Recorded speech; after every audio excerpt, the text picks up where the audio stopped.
साथियों, मैं हूं वेद वशिष्ठ। आप देख रहे हैं सहयोग समाचार।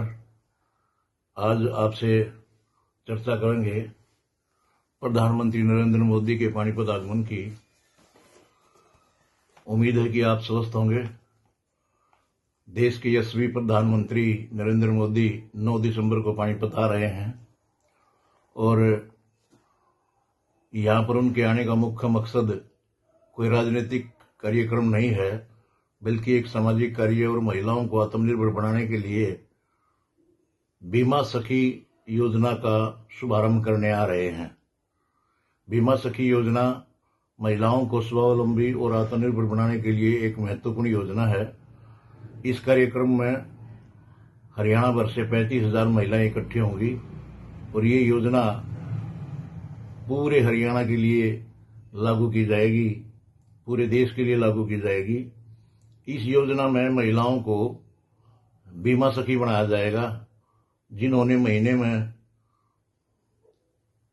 पूर्णतः 5 या 7 बीमे करने के लिए लोगों को जागरूक करना है और करने हैं बीमे, और उनको उस एवज में पारिश्रमिक दिया जाएगा।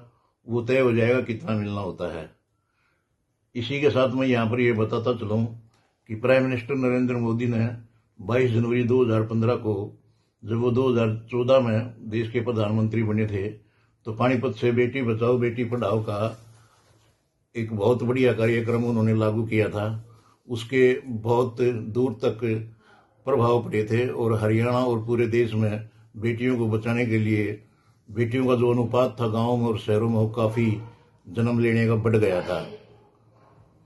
मैं यहाँ पर यह बात कहना चाहूँगा कि ये जो बेटियों की जो स्थिति थी, इस स्थिति में जो काफ़ी गिरावट आई हुई थी जन्म लेने की, उसके बाद देश के प्रधानमंत्री ने लोगों को जागरूक किया।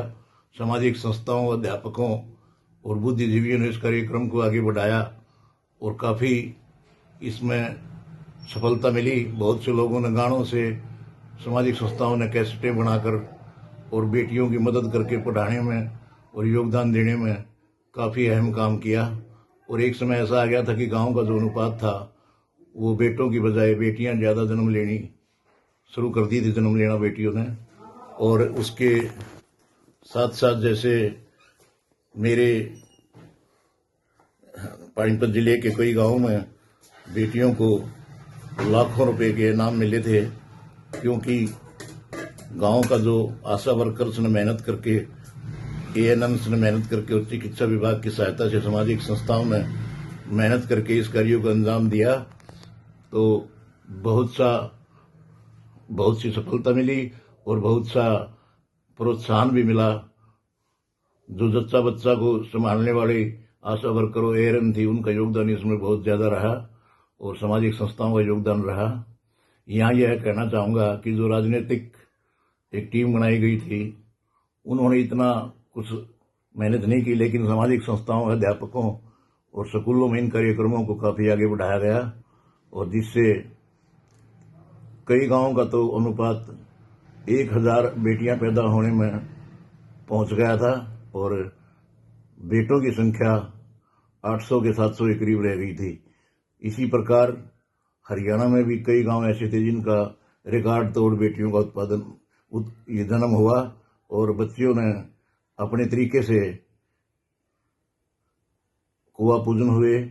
लड़के की तरह जो भी पारंपरिक सामूहिक कार्यक्रम किए जाते थे बेटियों के जन्म पर, वो किए जाने लगे।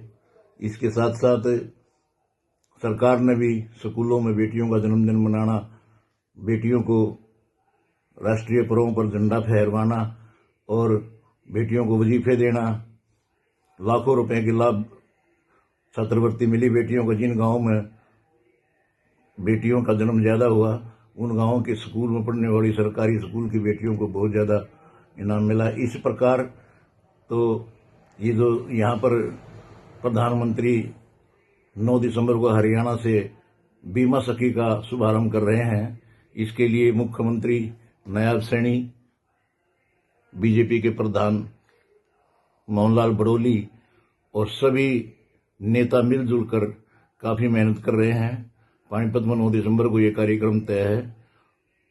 पूर्व सांसद संजय भाटिया जो संगठन में काम कर रहे हैं, वो इस कार्यक्रम को सफल बनाने के लिए दिन रात लगे हुए हैं और जमीन से जुड़ा हुआ हर एक नेता भी इस कार्यक्रम को सफल बनाने के लिए जमीन से जुड़ा हुआ है। प्रशासनिक अमला भी पूर्ण रूप से इस कार्यक्रम को सफल बनाने के लिए आगे बढ़ रहा है। यहाँ पर यह बात कहना चाहूंगा साथियों, इस तरह के सामाजिक जन आंदोलन जैसे स्वास्थ्य अभियान के अंदर टीकाकरण का कार्य है और सफाई अभियान है, जल जीवन मिशन है, बेटी बचाओ बेटी पढ़ाओ है, अब ये बीमा सखी है, ये महिलाओं के आत्मनिर्भर बनने के लिए मील का पत्थर साबित होगा, ऐसी उम्मीद है।